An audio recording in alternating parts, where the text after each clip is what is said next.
আসসালামু আলাইকুম। তোমরা সবাই ভালো আছো? আগে পরিচয় হই, কে কে লাইনে আছে একজন একজন করে নাম বলো দেখি।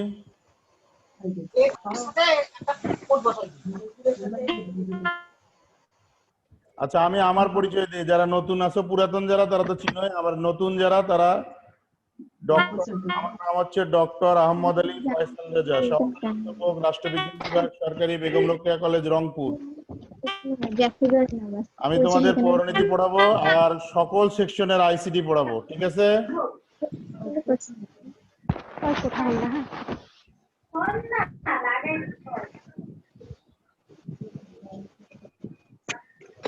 তোমরা কি এখন একটা ক্লাসের স্লাইড দেখতে পাচ্ছ? স্লাইডটা দেখতে পাচ্ছ না? জি স্যার। হ্যাঁ, দেখো।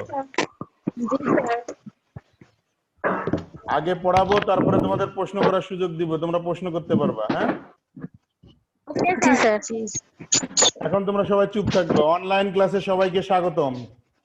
করোনাকালীন শিক্ষা কার্যক্রম চলমান রাখার স্বার্থে অনলাইন ক্লাসে সংযুক্ত হতে পেরে আমি আনন্দিত। সবাইকে স্বাস্থ্যবিধি মেনে চলার আহ্বান জানাচ্ছি। সবাই মাস্ক ইউজ করবে বাইরে গেলে।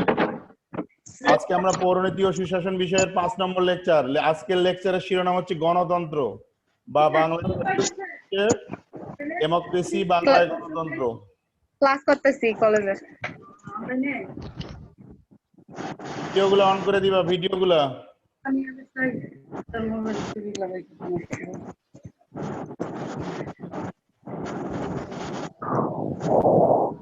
এখন দেখা যাবে কুয়া ঢুকতে বের হলে। কথা বলো না। কি ক্লাস করছো? তোমরা কথা বলো না, তাহলে কিন্তু মিউট, কথা বললে মিউট করে দিব।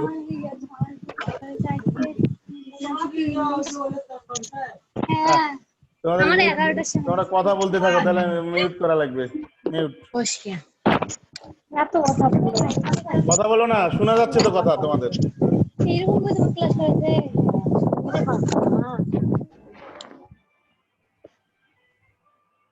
আজকে আমি তোমাদের সাথে আছি ডক্টর আহমদ আলী ফয়সাল রেজা, সহকারী অধ্যাপক, রাষ্ট্রবিজ্ঞান বিভাগ, সরকারি বেগম রোকেয়া কলেজ, রংপুর।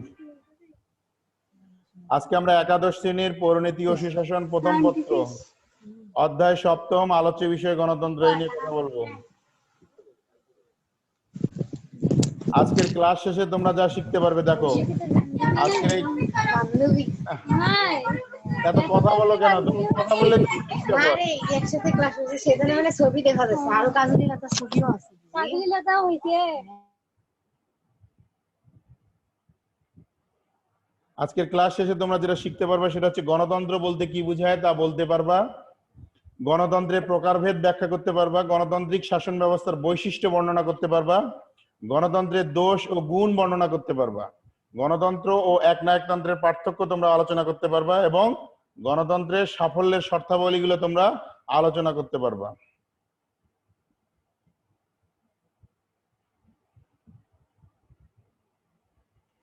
প্রথমে আমরা আলোচনা করব সরকার বলতে কি বুঝো। নর্মাল যেটা কনসেপ্ট, যে ব্যক্তি বা যারা দেশ পরিচালনা করে তাদেরকে সরকার বলে। কি বললাম?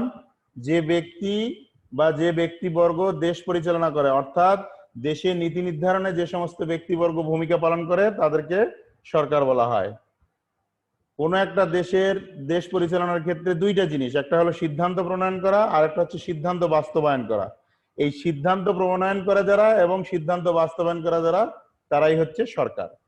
সোজা ভাষায় বলতে গেলে একটা দেশের রাষ্ট্র পরিচালনার ভার যাদের হাতে বা যে ব্যক্তির হাতে ন্যস্ত থাকে তাদেরকে বলা হয় সরকার। মনে রাখবে, এটা পরে আবার ধরবো যে সরকার বলতে কি বোঝায়। সরকার বলতে বোঝায় হচ্ছে কোনো একটি দেশের শাসন ব্যবস্থা যাদের হাতে ন্যস্ত থাকে তাদেরকে একত্রিতভাবে সরকার বলা হয়।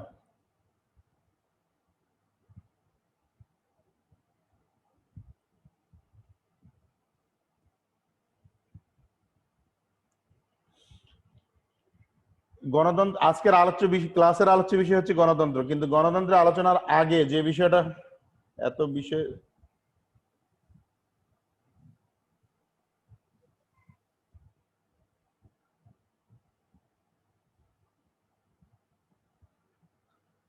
সরকারের শ্রেণী বিভাগ, মানে সরকার মোটামুটি ভাবে কয় ধরনের ভাগ করা যায়? সরকার দুই ভাগে ভাগ করা যায়, একটা হচ্ছে সরকারের পুরাতন শ্রেণী বিভাগ, সরকার একটা হচ্ছে আধুনিক শ্রেণী বিভাগ।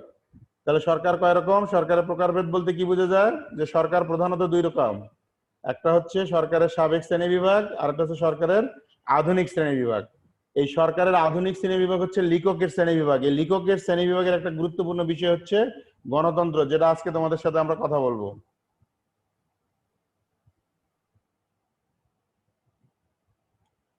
প্রথমে আমরা আসি গণতন্ত্র বলতে কি বুঝি। আসলে আমরা গণতন্ত্র বা ডেমোক্রেসি বলতে আমরা কি বুঝি? সাধারণ ভাষায় গণতন্ত্র হচ্ছে জনগণের শাসন। গণতন্ত্র মানেই হচ্ছে জনগণের শাসন, এটা মনে রাখবা। শেষে আমি তোমাদেরকে ধরবো যে গণতন্ত্র বলতে আসলে আমরা কি বুঝি। গণতন্ত্র শব্দের অর্থই হচ্ছে জনগণের শাসন। এই শব্দটা আসছে ডেমোস এবং করডিয়া থেকে, যার অর্থ হচ্ছে জনগণের শাসন। এখন দেখো, বলা হয় গণতন্ত্রের সার্বভৌম ক্ষমতার মালিক হচ্ছে জনগণ। কোন একটা দেশে যদি গণতন্ত্র থাকে সেখানে সার্বভৌম ক্ষমতার মালিক হচ্ছে জনগণ। এখন এই সমস্ত জনগণ তো দেশ পরিচালনা করতে পারে না। আগে যে সরকারের সংজ্ঞা দিছি আমরা, যে দেশ পরিচালনায় যারা থাকে তাদেরকে বলা হয় সরকার। তাহলে গণতান্ত্রিক রাষ্ট্রে জনগণ হচ্ছে সমময় ক্ষমতার অধিকারী। সুতরাং গণতন্ত্র হলো জনগণের শাসন। কিন্তু প্রশ্ন হচ্ছে যে সব জনগণ তো একসাথে শাসন করতে পারবে না। তাহলে মোটামুটি কারা শাসন করবে? জনগণের নির্বাচিত জনপ্রতিনিধি। তাহলে আমরা যদি বলি গণতন্ত্র বলতে কি বুঝো, প্রথম কথা হচ্ছে গণতন্ত্র হচ্ছে জনগণের শাসন। পরে আমরা বলবো গণতন্ত্র হলো জনগণের দ্বারা নির্বাচিত জনপ্রতিনিধিদের শাসন। অর্থাৎ যে শাসন ব্যবস্থায় যারা সরকার পরিচালনা করে তারাই সবাই জনগণের প্রতিনিধি, সেটাকেই বলা হয় গণতন্ত্র। গণতন্ত্রের সর্বাপেক্ষা জনপ্রিয় সংজ্ঞা প্রদান করছেন আমেরিকান প্রেসিডেন্ট আব্রাহাম লিঙ্কন। তার সংজ্ঞাটা দেখো, ইংলিশে বলা হয় government of the people, by the people and for the people. অর্থাৎ গণতন্ত্র হচ্ছে জনগণের সরকার, জনগণের দ্বারা সরকার এবং জনপ্রতিনিধিত্বমূলক সরকার। অর্থাৎ যে শাসন ব্যবস্থা হচ্ছে জনগণের জন্য, জনগণের দ্বারাই পরিচালিত হয় এবং জনগণের কল্যাণের জন্য পরিচালিত হয়, সেটাকেই বলা হচ্ছে গণতন্ত্র। সবশেষে আমরা বলতে পারি গণতন্ত্র হচ্ছে এমন একটা শাসন ব্যবস্থা যেখানে অধিকাংশ জনগণ শাসন ক্ষমতায় থাকে।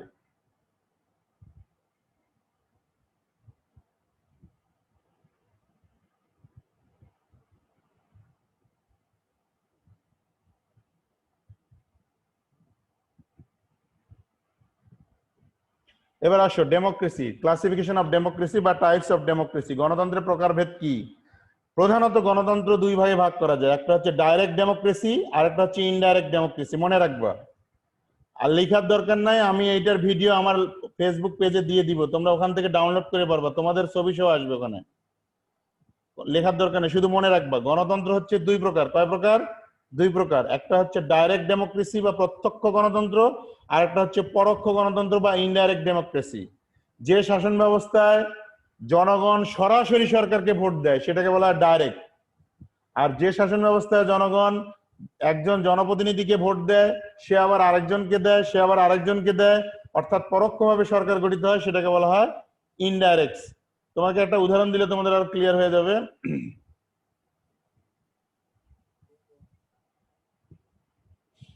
আমরা যদি রাষ্ট্র পরিচালনায় যারা থাকে তাদের সবাইকে যদি আমরা কি করি, সরাসরি ভোট দেই, সেটাকে বলা হয় ডাইরেক্ট ডেমোক্রেসি। আর আমরা যদি আমাদের ইউনিয়ন পরিষদের মেম্বারকে ভোট দেই, সে যদি তার চেয়ারম্যানকে ভোট দেয়, তারপরে সে যদি এমপি কে ভোট দেয়, এইভাবে যদি সরকার গঠিত হয় সেটাকে বলা হয় পরোক্ষ গণতন্ত্র। অর্থাৎ জনগণ যদি সরাসরি ভাবে ভোট দেয় সেটা হচ্ছে ডাইরেক্ট, আর জনগণ যদি ইনডাইরেক্ট ভাবে ভোট প্রদান করে সরকার গঠন করে তাকে বলা হয় ইনডাইরেক্ট বা পরোক্ষ ডেমোক্রেসি। এই যে দেখো, গণতন্ত্র দুই প্রকার, একটা হচ্ছে প্রত্যক্ষ গণতন্ত্র আর একটা হচ্ছে পরোক্ষ গণতন্ত্র। অর্থাৎ যেখানে জনগণ সরাসরি সরকারে যারা থাকে তাদেরকে ভোট দিয়ে নির্বাচিত করে, অর্থাৎ সরাসরি ভোটের মাধ্যমে যদি নির্বাচিত হয় সেটাকে বলা হয় ডাইরেক্ট ডেমোক্রেসি। আর যদি পরোক্ষভাবে ভোট দিয়ে নির্বাচন করা হয়, যে আমি মেম্বারকে ভোট দিলাম, মেম্বার চেয়ারম্যানকে ভোট দিল, চেয়ারম্যান উপজেলা চেয়ারম্যানকে ভোট দিল, এইভাবে যদি পরোক্ষভাবে নির্বাচিত হয় তখন সেটাকে বলা হয় ইনডাইরেক্ট ডেমোক্রেসি। এবার আসো, তোমাদের পরীক্ষায় প্রায় আসে গণতান্ত্রিক শাসন ব্যবস্থার বৈশিষ্ট্যগুলো আলোচনা করো। বৈশিষ্ট্য হচ্ছে কোন ধরনের ক্যারেক্টারিস্টিক থাকে একটা গণতান্ত্রিক সরকারের?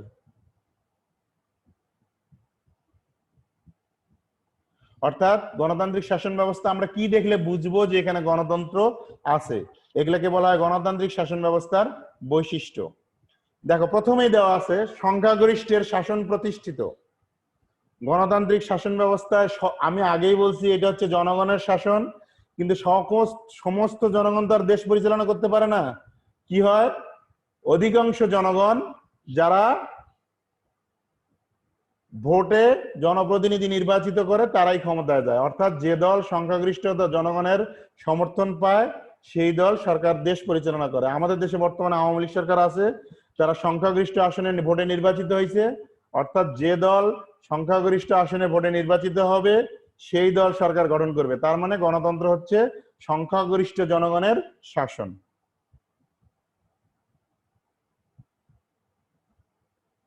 দুই নম্বর দেখো, মৌলিক অধিকার স্বীকৃত, অর্থাৎ জনগণের যে 5টা মৌলিক অধিকার আছে, আমরা বলি খাদ্য, বস্ত্র, বাসস্থান, চিকিৎসা, স্বাস্থ্য, এই মৌলিক অধিকারগুলো গণতান্ত্রিক শাসন ব্যবস্থা স্বীকার করে নেওয়া হয়। গণতান্ত্রিক শাসন ব্যবস্থা জনগণের মৌলিক অধিকার স্বীকৃত। 3 নম্বর হচ্ছে আইনের শাসন, অর্থাৎ যে আইন অনুযায়ী পরিচালিত শাসনকে বলা হয় আইনের শাসন।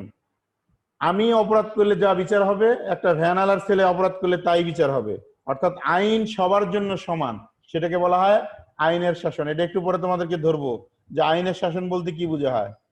আইন সবার জন্য সমান, সেটাকে বলা হয় আইনের শাসন। গণতান্ত্রিক শাসন ব্যবস্থায় আইনের শাসন স্বীকৃত।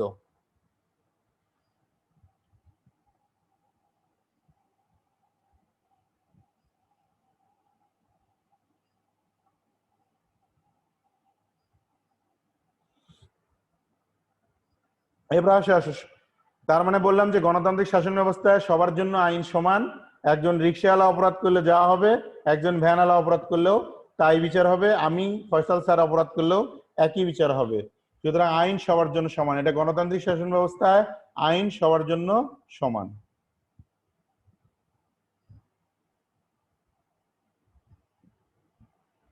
এবার দেখো স্বচ্ছতা বা ইংলিশে বলে ট্রান্সপারেন্সি। একটা দেশ স্বচ্ছভাবে পরিচালিত হবে, কোনো অস্বচ্ছতা থাকবে না। স্বচ্ছতা বলতে বোঝায় যে আমি 10 টাকা নিয়ে বাজারে গেলাম, 5 টাকার এই কিনলাম, 2 টাকার এই কিনলাম, 3 টাকা এই খাইলাম, পরিষ্কার স্যার, আমার এখানে স্বচ্ছতা আছে স্যার। অর্থাৎ শাসন ক্ষমতায় যারা থাকবেন তারা খুব স্বচ্ছভাবে দেশ পরিচালনা করবেন। এটা হচ্ছে গণতান্ত্রিক শাসন ব্যবস্থার একটা অন্যতম বৈশিষ্ট্য।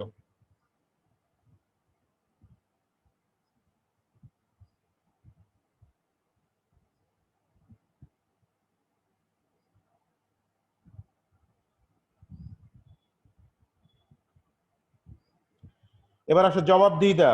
গণতান্ত্রিক শাসন ব্যবস্থার একটা গুরুত্বপূর্ণ বৈশিষ্ট্য হচ্ছে জবাবদিহিতা, অর্থাৎ এই শাসন ব্যবস্থায় অবশ্যই জবাবদিহিতা থাকবে। জনগণ ভোট দিয়ে সরকারকে রাষ্ট্র ক্ষমতা পরিচালনার জন্য প্রেরণ করেছে, এই জন্য জনগণের কাছে সরকার অলওয়েজ জবাবদিহি থাকবে। গণতান্ত্রিক শাসন ব্যবস্থার একটা গুরুত্বপূর্ণ বৈশিষ্ট্য হচ্ছে জবাবদিহিতা। জবাবদিহিতা বলতে আমরা যখন বাড়িতে যাই অনেক সময় মা আমাদের জিজ্ঞেস করে যে তুমি কোথায় গেছিলা, কলেজ তো 2টাই শেষ হয়ে গেছে, তুমি কোন জায়গায় গেছো। এই যে মায়ের যে জিজ্ঞাসা, এটাকে বলা হয় জবাবদিহিতা। সেরকম জনগণ 5 বছরের জন্য সরকারকে ক্ষমতায় প্রেরণ করেছে, সরকার কি করতেছে না করতেছে জনগণের কাছে অবশ্যই জবাবদিহি করতে হবে, এটা হচ্ছে সরকারের জবাবদিহিতা। নির্বাচন ব্যবস্থা, গণতান্ত্রিক শাসন ব্যবস্থায় নির্বাচনের মাধ্যমে সরকার পরিবর্তন হয় এবং সরকার গঠিত হয়, এজন্য নির্বাচন ব্যবস্থা গণতান্ত্রিক শাসন ব্যবস্থার একটা অন্যতম বৈশিষ্ট্য। গণমাধ্যমের স্বাধীনতা, তোমরা জানো যে রেডিও, টেলিভিশন, পেপার, পত্রিকা সবকিছু স্বাধীনতা থাকবে, অর্থাৎ গণতান্ত্রিক শাসন ব্যবস্থায় গণমাধ্যম পূর্ণ স্বাধীনতা ভোগ করবে। এরপরে আসে জনগণের শাসন, এটা তো একটু আগেই বললাম, জনগণ ভোট দিয়ে ক্ষমতায় সরকারকে প্রেরণ করে, সুতরাং গণতান্ত্রিক শাসন ব্যবস্থায় জনগণের শাসন। জনগণের সক্রিয় অংশগ্রহণ, জনগণ দেশ পরিচালনায় যেহেতু সরাসরি ভোট প্রদান করে, এজন্য গণতান্ত্রিক শাসন ব্যবস্থায় জনগণের সক্রিয় অংশগ্রহণ থাকে। তারপরে দেখো সাংবিধানিক প্রাধান্য, অর্থাৎ গণতান্ত্রিক শাসন ব্যবস্থায় সংবিধানের প্রাধান্য থাকে। সংবিধান বলতে সংবিধান কাকে বলে? একটা দেশের দেশ পরিচালনার যে নিয়মগুলো সেগুলো যেখানে লেখা থাকে সেটাকে বলা হয় সংবিধান। অর্থাৎ রাষ্ট্র পরিচালনা কিভাবে হবে, রাষ্ট্র পরিচালনার নিয়মগুলো যেখানে লেখা থাকে সেটাকে বলা হয় সংবিধান। এই গণতান্ত্রিক শাসন ব্যবস্থা হয় কি সংবিধানের প্রাধান্য থাকে, অর্থাৎ সংবিধান অনুযায়ী রাষ্ট্র পরিচালিত হয়। এরপরে আসো দেখো রাজনৈতিক শিক্ষার বিস্তার। গণতান্ত্রিক শাসন ব্যবস্থার ফলে জনগণ রাজনীতি শিখতে পারে। তোমরা ছোটবেলা থেকেই দেখছো আমাদের এখানে মিছিল হয়, মিটিং হয়, জনসভা হয়। এর ফলে কি হয়? জনগণ রাজনীতি সচেতন হয়, জনগণ রাজনীতি শিখতে পারে। তারপরে দেখো গণতান্ত্রিক শাসন ব্যবস্থার ক্ষমতা হস্তান্তর পদ্ধতি।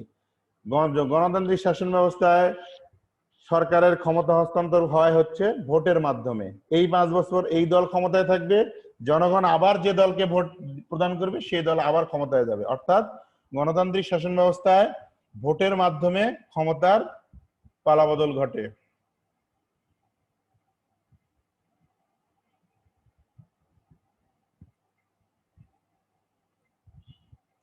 এবার আসো আমরা ডিমেরিটস মেরিটস নিয়ে আলোচনা করব, যে গণতন্ত্রের দোষ গুণগুলো আসলে কি কি। প্রথমে আসো আমরা গণতন্ত্রের গুণ, যে গণতন্ত্রের ভালো সাইড গুলো কি কি। দেখো, রাষ্ট্র পরিচালনায় সকলের অংশগ্রহণ, অর্থাৎ একটা দেশ পরিচালনায় জনগণের একটা সক্রিয় অংশগ্রহণ থাকে। জনগণ তার পছন্দ মতো প্রার্থীকে নির্বাচিত করে সরকার গঠন করে। এই জন্য বলা হয় যে গণতান্ত্রিক শাসন ব্যবস্থায় জনগণের মতামত প্রতিফলিত হয়। এই কারণে বলা হচ্ছে যে রাষ্ট্র পরিচালনায় সকলের অংশগ্রহণ থাকে। 2 নম্বর হচ্ছে সাম্য ও স্বাধীনতা সংরক্ষণ। তোমরা এই দুটোর উপর আমি আবার ক্লাস নিব। সাম্য কাকে বলে, স্বাধীনতা কাকে বলে। সাম্য হচ্ছে যার যা প্রাপ্য তাকে তাই দেওয়ার নাম হচ্ছে সাম্য। গণতান্ত্রিক শাসন ব্যবস্থায় যার যা প্রাপ্য তাই তাকে দেওয়া হয়, এই জন্য গণতান্ত্রিক শাসন ব্যবস্থায় সাম্য থাকে। স্বাধীনতা সংরক্ষণ, স্বাধীনতা বলতে কি বোঝায়? আমরা মনে করি স্বাধীনতা মানে হচ্ছে আমার যা খুশি করার ইচ্ছা সেটাই হচ্ছে স্বাধীনতা। আসলে স্বাধীনতা মানে হচ্ছে আমি যা খুশি করব সেটা স্বাধীনতা নয়। অন্যের অধিকারে হস্তক্ষেপ না করে নিজের অধিকার ভোগ করাকেই বলা হয় স্বাধীনতা। তাহলে গণতান্ত্রিক শাসন ব্যবস্থায় সাম্যও থাকবে, স্বাধীনতাও থাকবে। একটু আগেই বলছি যে আইনের শাসন, অর্থাৎ আইনের চোখে সকল মানুষ সমান, এটাকে বলা হয় আইনের শাসন। গণতান্ত্রিক শাসন ব্যবস্থায় আইনের শাসন স্বীকৃত। এরপরে বলা হয়েছে জবাবদিহিতা নিশ্চিত থাকে। গণতান্ত্রিক শাসন ব্যবস্থায় জনপ্রতিনিধিরা অবশ্যই জনগণের কাছে জবাবদিহি করবে। এরপরে দেখো রাজনৈতিক সচেতনতা বৃদ্ধি।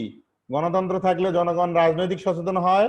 এই যে মিছিল করে, মিটিং করে, ভোট দেয়, তারপরে সরকারের সমালোচনা করে, রাজনৈতিক দল করে, রাজনীতি করে। এর ফলে কি হয়? জনগণ রাজনৈতিক সচেতন হয়।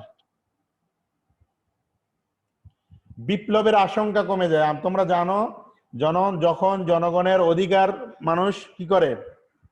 খর্ব করে। সরকার যখন ক্ষমতায় যে জনগণের অধিকার খর্ব করে তখন কি হয়? মানুষ বিপ্লব করে। কিন্তু যেহেতু গণতান্ত্রিক শাসন ব্যবস্থায় জনগণের মতামতের উপর প্রতিষ্ঠিত, সেহেতু কি করা? বিপ্লবের আশঙ্কাটা কমে যায়। এবার আসো সমৃদ্ধ ও উন্নত জীবনের সহায়ক। মানুষের ভালো জীবনযাপনের জন্য গণতন্ত্র সবসময় কাজ করে, কারণ গণতন্ত্রে মানুষের মৌলিক অধিকারগুলো কি কি করা হয়? সুনিশ্চিত করা হয়।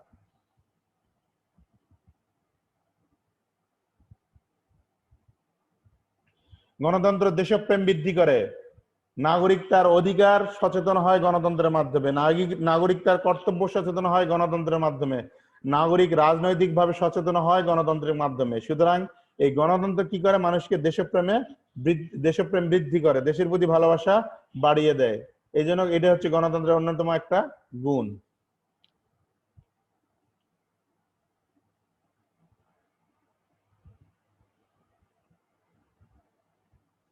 এবার আসো গণতন্ত্রের কিছু খারাপ সাইড আছে। এতক্ষণ আমরা গণতন্ত্রের আরো কিছু বিষয় আছে, যেমন গণতন্ত্রের কিছু খারাপ সাইড আছে। গুণের চেয়ে পরিমাণের উপর বেশি গুরুত্ব আরোপ, অর্থাৎ আমাদের দেশে আমারও একটা ভোট, রিক্সাওয়ালারও একটা ভোট, একটা অশিক্ষিত লোকেরও একটা ভোট, একটা শিক্ষিত লোকেরও একটা ভোট। এর ফলে হয় কি? কোয়ান্টিটিটাকে মানে একজন প্রার্থী ভালো কি ভালো না এটা আমি ভালো বুঝবো একজন রিক্সাওয়ালা বা ভ্যানওয়ালার থেকে, বা একজন অশিক্ষিত লোকের থেকে আমি ভালো বুঝবো কোন ধরনের জনপ্রতিনিধি আমার খুব প্রয়োজন। কিন্তু গণতন্ত্রে যেহেতু সবার ভোটের দাম সমান, এর ফলে হয় কি? অনেক সময় অদক্ষ অযোগ্য লোক চেয়ারম্যান নির্বাচিত হয়। তোমরা জানো গ্রামে অনেক সময় খারাপ লোকরা জনপ্রতিনিধি হিসেবে নির্বাচিত হয়ে আসে। এটা হচ্ছে একটা গণতন্ত্রের দোষ, অদক্ষতা। যেটা আমি বললাম যে গণতন্ত্রে সবসময় অনেক সময় অদক্ষ লোক নির্বাচিত হয়।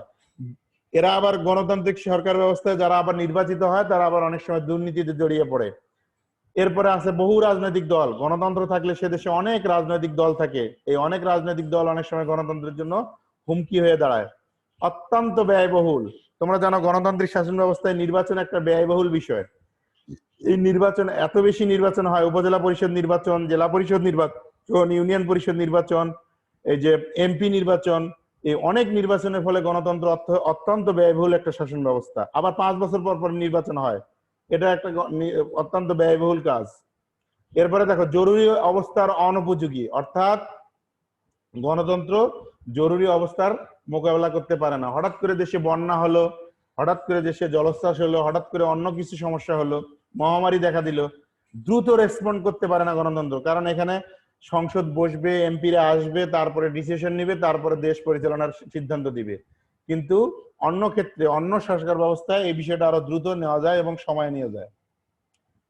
এবার আসো আরেকটা প্রশ্ন তোমাদের পরীক্ষায় প্রায় আসে, গণতন্ত্রের সাফল্যের শর্তাবলীগুলো আলোচনা করো। অর্থাৎ গণতন্ত্রকে আমরা আরো কিভাবে সফল করতে পারবো, কি কি পন্থা অবলম্বন করলে আমরা গণতন্ত্রকে সফল করতে পারবো।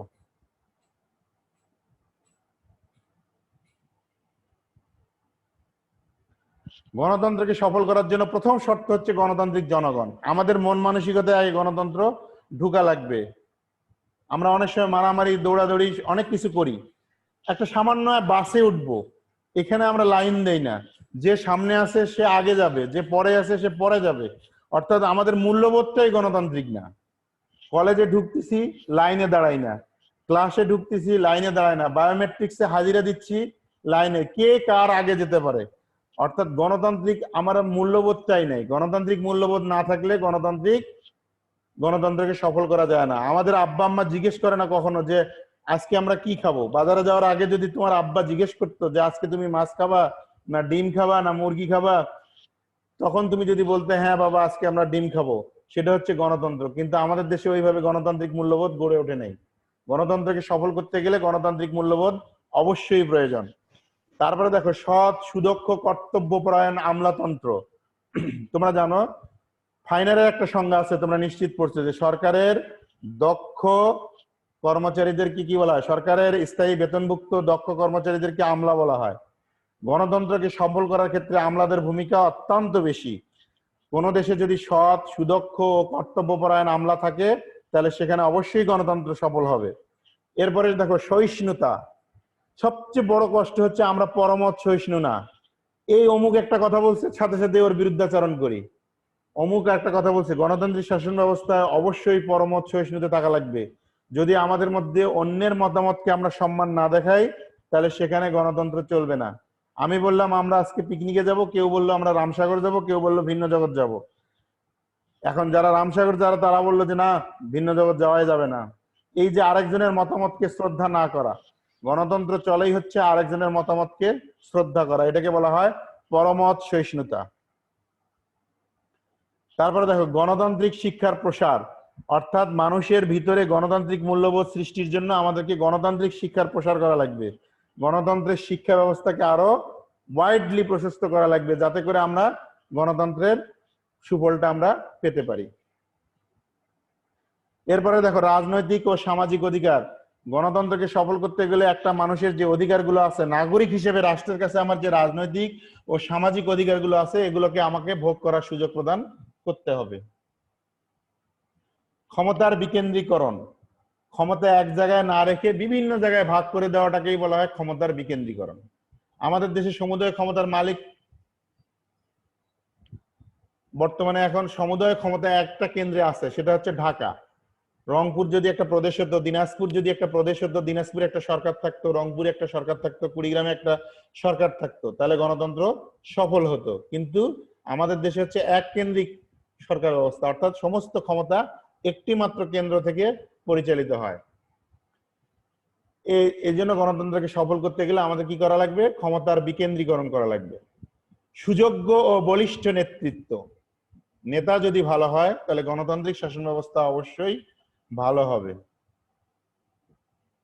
অর্থাৎ গণতন্ত্রকে সফল করার জন্য আমাদের কি থাকা লাগবে? সুযোগ্য ও বলিষ্ঠ নেতৃত্ব থাকা লাগবে। আইনের শাসন থাকা লাগবে। এই জিনিসটা বারবার আসতেছে, তোমাদের পরীক্ষায় অনেকবার আসবে। আইনের শাসন কি? আইন, আইনের চোখে সকল ব্যক্তি সমান, সেটাকে বলা হয় আইনের শাসন। অর্থাৎ আমি অপরাধ করলেও যা বিচার হবে, তুমি অপরাধ করলেও তাই বিচার হবে, প্রধানমন্ত্রীর ছেলে অপরাধ করলেও তাই বিচার হবে, সেটাকে বলা হয় আইনের শাসন। আইনের শাসন যদি প্রতিষ্ঠিত করা যায় তাহলে গণতন্ত্র সেখানে সফল হবে। সে দেশে অবশ্যই জবাবদিহিতা থাকবে। কোন মন্ত্রী করাপশন করলে, কোন এমপি করাপশন করলে, বা অন্য কেউ যদি কোনো করাপশন করে, তাহলে কি হবে? তাদের জবাবদিহি করতে হবে। দল ব্যবস্থা, গণতন্ত্রে অনেকগুলো দলকে স্বীকার করে নেওয়া হয়, অর্থাৎ বিভিন্ন দল থাকে, সবার মতামতকে স্বীকার করে নেওয়াটাই হচ্ছে বহুদলীয় ব্যবস্থাকে স্বীকার করে নেওয়া হয়। গণতন্ত্রে অবশ্যই বহুদলীয় ব্যবস্থা থাকবে। এরপরে স্বাধীন নিরপেক্ষ গণমাধ্যম, রেডিও, টেলিভিশন, পেপার, পত্রিকা সবগুলো নিরপেক্ষ থাকতে হবে। সরকারি দলের খবর, বিরোধী দলের খবর সবকিছুই প্রকাশ করতে হবে। এটাকে বলা হয় স্বাধীন নিরপেক্ষ গণমাধ্যম থাকা লাগবে। তাহলে আমরা গণতন্ত্রকে সফল করতে পারবো। আরেকটা ছোট্ট জিনিস আজকে আমরা আলোচনা করব, গণতন্ত্র ও একনায়কতন্ত্রের পার্থক্য। আগেই বলছি, গণতন্ত্র হচ্ছে অধিকাংশ জনগণের শাসন, অর্থাৎ জনগণের শাসন, জনগণের পছন্দ অনুযায়ী পরিচালিত সরকারকেই বলা হয় গণতান্ত্রিক শাসন। আর একনায়কতন্ত্র হচ্ছে একজন ব্যক্তির শাসন, একটা মাত্র দলের শাসন, সেটাকে বলা হয় একনায়কতন্ত্র। এই জন্য গণতন্ত্রের বিপরীত হচ্ছে একনায়কতন্ত্র। আসো আমরা সংক্ষেপে গণতন্ত্র এবং একনায়কতন্ত্রের পার্থক্যগুলো দেখি। দেখো, শাসনের ক্ষেত্রে গণতন্ত্র হচ্ছে জনগণের শাসন, একনায়কতন্ত্র হচ্ছে এক ব্যক্তির শাসন। তারপরে বলছে দলীয় ব্যবস্থার ক্ষেত্রে গণতন্ত্রে হচ্ছে অনেকগুলো দল থাকে, একনায়কতন্ত্রে একটি মাত্র দল থাকে। গণতন্ত্রে ব্যক্তি স্বাধীনতা থাকে, একনায়কতন্ত্রে ব্যক্তি স্বাধীনতা থাকে না। গণসম্মতি অর্থাৎ জনগণের ইচ্ছার প্রতিফলন ঘটে গণতন্ত্রে, কিন্তু একনায়কতন্ত্রে জনগণের ইচ্ছার প্রতিফলন ঘটে না। গণতন্ত্র অপেক্ষাকৃত অস্থায়ী, 5 বছর পর পর সরকার পরিবর্তন হয়, কিন্তু একনায়কতন্ত্র স্থায়ী। বিশ্ব শান্তির ক্ষেত্রে, আন্তর্জাতিক বিশ্ব শান্তির ক্ষেত্রে গণতন্ত্র ভালো, একনায়কতন্ত্র খারাপ। এবার আসো জরুরি অবস্থার ক্ষেত্রে গণতন্ত্র অনেক সময় রেসপন্ড করতে পারে না, কিন্তু একনায়কতন্ত্র জরুরি অবস্থার জন্য ভালো। সাম্য স্বাধীনতার ক্ষেত্রে গণতন্ত্র ভালো, একনায়কতন্ত্র তুলনামূলকভাবে খারাপ। গণতন্ত্রের স্বায়ত্তশাসন স্বীকার করে নেওয়া হয়, কিন্তু একনায়কতন্ত্রের স্বায়ত্তশাসন স্বীকার করে নেওয়া হয় না। বিপ্লবের সম্ভাবনা বেশি একনায়কতন্ত্রে, কিন্তু গণতন্ত্রে বিপ্লবের সম্ভাবনা থাকে না, কারণ হচ্ছে গণতন্ত্রে জনগণের অংশগ্রহণ থাকে। এরপরে আসো, গণতন্ত্র হচ্ছে অনেক দলের শাসন, আর একনায়কতন্ত্র হচ্ছে এক দলের শাসন। এখন আমি তোমাদেরকে আনমিউট করে দিব, দিলে তোমরা প্রশ্ন করতে পারবে আমাকে।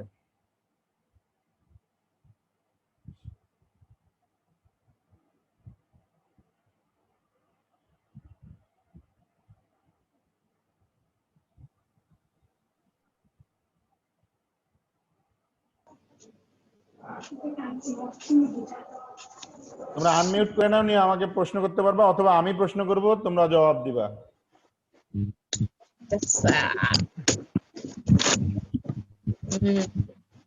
লাইভ ভিডিও হচ্ছে সারা বাংলাদেশের মানুষ দেখতেছে। হ্যাঁ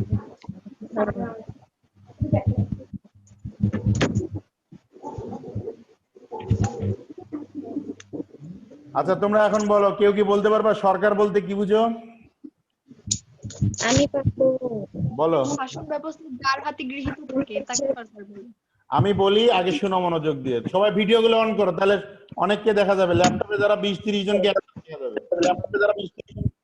শোনো, সরকার হচ্ছে তারা বা যে ব্যক্তি দেশের শাসন ক্ষমতায় অধিষ্ঠিত থাকে, অর্থাৎ দেশ পরিচালনার ভার যাদের হাতে থাকে তাকে সরকার বলে।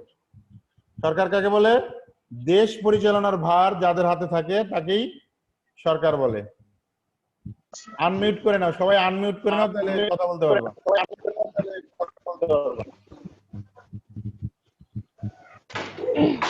এখন বলো, অর্থী বলো, কাকে বলে? সরকার কাকে বলে? এখন বলো, অর্থী কাকে বলে? দেশ পরিচালনার জন্য ভার যার উপর থাকে তাকে সরকার বলা হয়। গুড। তো এখন আসো, সরকারকে সাধারণত দুই ভাগে ভাগ করা যায়। একটা সাবেক পুরাতন সরকারের শ্রেণী বিভাগ, আর একটা হচ্ছে আধুনিক সরকারের শ্রেণী বিভাগ। আর আধুনিক সরকার শ্রেণী বিভাগের একটা অংশ হচ্ছে গণতন্ত্র। এখন প্রশ্ন হচ্ছে গণতন্ত্র কাকে বলে?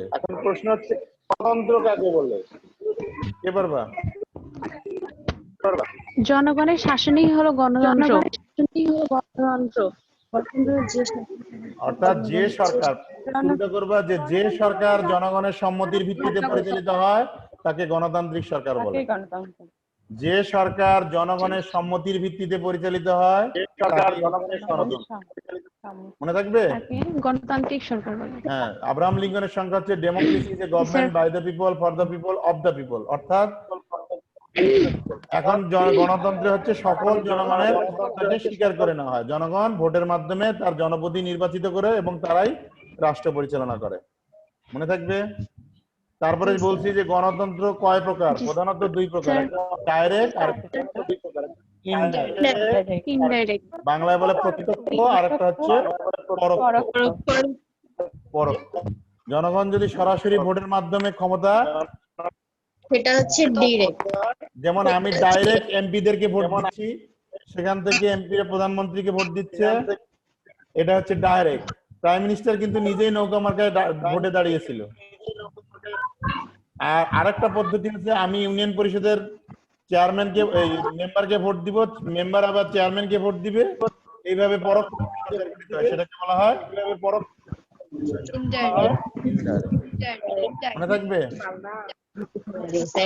গণতান্ত্রিক শাসন ব্যবস্থার প্রধান বৈশিষ্ট্য কি? এক, জনগণের শাসন। দুই নম্বর, আইনের শাসন। যে গণতান্ত্রিক শাসন ব্যবস্থায় আইনের শাসন থাকবে, অর্থাৎ আইন অনুযায়ী শাসন ব্যবস্থা পরিচালিত হবে। তারপরে হচ্ছে কি বলছি আরো, গণমাধ্যমের স্বাধীনতা থাকবে, সবার সমান সুযোগ স্বাধীনতা থাকবে, সাম্য থাকবে, স্বাধীনতা থাকবে। এখানে তিনটে জিনিস শিখেছি। সাম্য মানে হচ্ছে যার যা প্রাপ্য তাকে তাই দেওয়ার নাম হচ্ছে সাম্য। হ্যাঁ, আর স্বাধীনতা হচ্ছে অন্যের অধিকারে হস্তক্ষেপ না করে নিজের অধিকার পালন করা। তাহলে গণতান্ত্রিক শাসন ব্যবস্থায় সাম্য থাকবে, স্বাধীনতা থাকবে, তারপরে হচ্ছে গণমাধ্যমের স্বাধীনতা থাকবে, স্বাধীন বিচার ব্যবস্থা থাকবে, জনগণ ভোট দিতে পারবে, করাপশন থাকবে না, দুর্নীতি থাকবে না, স্বজনপ্রীতি থাকবে না। সেটাকে বলা হচ্ছে গণতন্ত্রের ভালো দিক। আর এই সমস্ত দিক থাকলে গণতন্ত্র ডেভেলপ করবে। বলো, প্রশ্ন আছে স্যার? আমরা জুমে আর 2-3 মিনিট। আচ্ছা, আমি কালকে শুনো, কালকে ফেসবুক লাইভ থেকে ক্লাস নিব। এখানে এতজন অ্যাড হতে পারতেছ না তোমরা। ফেসবুক লাইভে গেলে আবার এই স্লাইড দেখানো যায় না। স্লাইডটা যে ক্লাসের স্লাইড দেখাই যে তোমাদেরকে, এটা দেখানো পারবো না, খালি আমাকে দেখতে পাবো তখন। হ্যাঁ, জুমে সমস্যা হয়ে গেছে কি, আমি যদি তোমাদেরকে ফ্লোর ওপেন করে দেই, অনেকের এই যে আশেপাশে আব্বা আম্মার কথা শোনা যায়, কাজের মেয়ের কথা শোনা যায়। স্যার আর কেউ এরকম করবে না, আপনি জুমেই নেন, জুমেই ভালো। একটু আগে শুনতেছি কে কাকে বলতেছে পানি নিয়ে আসো, খাওয়ার নিয়ে আসো, সব শোনা যায়। তাহলে তোমরা সাবধান থাকবা, যেখানে তোমরা বসবা সেই জায়গাটাতে আশেপাশে কোনো শব্দ না থাকে। কালকে 10টার সময় আইসিটি ক্লাস নেব। জি স্যার। 10টায় এই একই, আমার মিটিং আইডি একই থাকবে, পাসকোড মিটিং আইডি একই থাকবে। আমাদের এই সব ক্লাসগুলো যদি একটা একটা প্রশ্ন আছে, একটা প্রশ্ন আছে। বলো, প্রশ্ন বলো, যত ইচ্ছা। আমার আর 3 মিনিট, বলো। আমরা আইডি বলো, প্রশ্ন করো। স্যার, আমার একটা প্রশ্ন আছে, আমলাতন্ত্রটা যদি আরেকটু বুঝিয়ে বলতেন তাহলে ভালো হতো। আমি আমলাতন্ত্রের উপরে আরেকটা ক্লাস নিছি, পাবা আমার হাতে। সরকারের স্থায়ী দক্ষ বেতনভুক্ত কর্মচারী না বলে, কি বললাম? সরকারের স্থায়ী দক্ষ বেতনভুক্ত কর্মচারীদেরকে আমলা বলে। বলো এখন, তুমি পারবা নাকি? কে পারবা?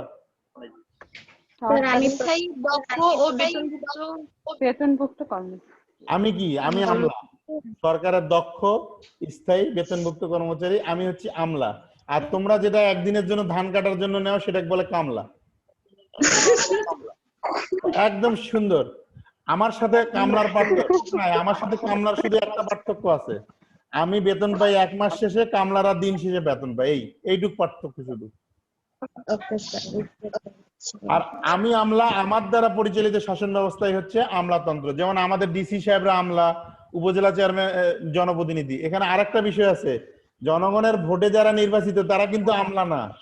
ইউনিয়ন পরিষদের চেয়ারম্যান, তোমাদের অনেকের বাড়ি ইউনিয়ন পরিষদে আছে, ইউনিয়ন পরিষদের চেয়ারম্যান কিন্তু জনপ্রতিনিধি, পাবলিক, তিনি 5 বছরের জন্য থাকেন। আর ইউনিয়ন পরিষদে একজন সচিব আছেন, দেখবা তোমরা যদি কেউ যাও, ইউনিয়ন পরিষদে একটা সচিব থাকে, সে কিন্তু সরকারি কর্মচারী, আমলা। ইয়েস ওই 5 বছর পরে কিন্তু ও যে চেয়ারম্যানই আসুক ও থেকে যাবে, ওই হলো আমলা। তার মানে আমাদের দেশে যারা এমপি আছে তারা 5 বছরের জন্য হয়, ওরা কিন্তু আমলা না, ওরা জনপ্রতিনিধি। কিন্তু এই যে সচিব, ডিসি সাহেব, আমরা হচ্ছি আমলা। বৈশিষ্ট্য হচ্ছে সরকারের স্থায়ী বেতন, স্থায়ী মানে আমাদের চাকরিটা যাবে না, স্থায়ী মুক্ত দক্ষ। আরেকটা জিনিস আজকে একনায়কতন্ত্র বলতে কি বুঝো? পরীক্ষায় আসবে ছোট প্রশ্ন, গণতন্ত্র কি, একনায়কতন্ত্র কি? সোজা জিনিস, গণতন্ত্র হচ্ছে জনগণের শাসন, অধিকাংশ জনগণের শাসন, আর একনায়কতন্ত্র হচ্ছে এক ব্যক্তির শাসন, একটা মাত্র দলের শাসন। গণতান্ত্রিক দেশে অনেকগুলো রাজনৈতিক দল থাকে, আর একনায়কতন্ত্রে একটা মাত্র রাজনৈতিক দল থাকে। মনে থাকবে? বিপরীতধর্মী একনায়কতন্ত্র। জি, গণতন্ত্রের বিপরীতধর্মী শাসন ব্যবস্থাই হলো একনায়কতন্ত্র। যেগুলো যেমন গণতন্ত্রে আইনের শাসন আছে, একনায়ক